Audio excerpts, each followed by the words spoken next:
On raconte le Québec à travers le filtre de la lutte. En fait, c'est sur 100 ans d'histoire, de 1890 à 1990, date où on dit que la lutte est morte au Québec.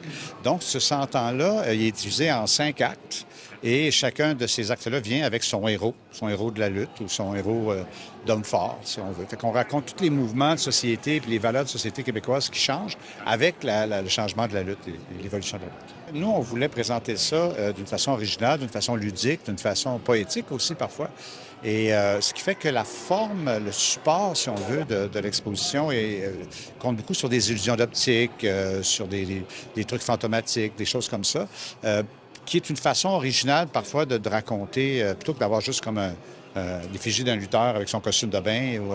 On voulait que les artefacts soient présentés d'une façon différente et aussi que ça soit ludique, parce que c'est très nostalgique comme exposition. On parle de la lutte au 20e siècle au Québec. Donc, il y a tous les jeunes, toutes les nouvelles générations qui n'ont aucune idée c'est qui ces héros-là, qui ne savent pas c'est qui.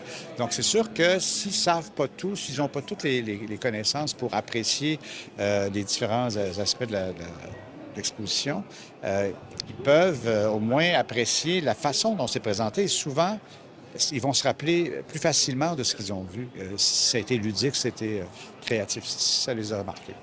Alors moi, la raison pour laquelle je fais du théâtre, c'est à cause que j'étais un amateur de lutte quand j'étais un jeune adolescent, puis j'aimais la théâtralité de ça, j'aimais les personnages, j'aimais les acrobaties, j'aimais tout le monde coloré qui venait avec la lutte. Ce qui fait que ça a eu un impact sur beaucoup de monde, beaucoup d'artistes, beaucoup de sportifs, la lutte. Et ça, on n'en parle plus beaucoup. Et c'est important de faire un retour en arrière, d'un regard en arrière, pour montrer que c'était des gens, c'était de grands héros à toutes sortes de niveaux. C'était pas juste des hommes forts, là. Souvent, nous, les artistes qui faisons de la tournée internationale, bon, on fait « Ah, je suis le premier à avoir joué là. » Non, mais eux, là, depuis très longtemps, ils représentaient le Québec aux États-Unis, en Europe. Il y en a qui allaient jouer jusqu'au Japon, bien avant nous. Donc ça fait partie. Ça, c'est une des belles découvertes, je pense, que les gens vont faire dans l'exposition. Qu'est-ce que vous souhaitez le plus que les gens retiennent de cette expo-là? Bien, c'est ça, c'est-à-dire que l'importance de la place de la lutte dans le patrimoine.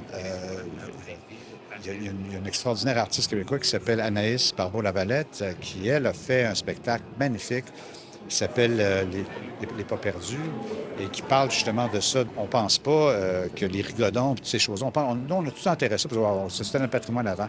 C'est encore notre patrimoine, puis ça vit encore ces choses-là, mais peut-être pas chez les mêmes personnes et c'est pas utilisé pour les mêmes raisons. Et ça, c'est super important.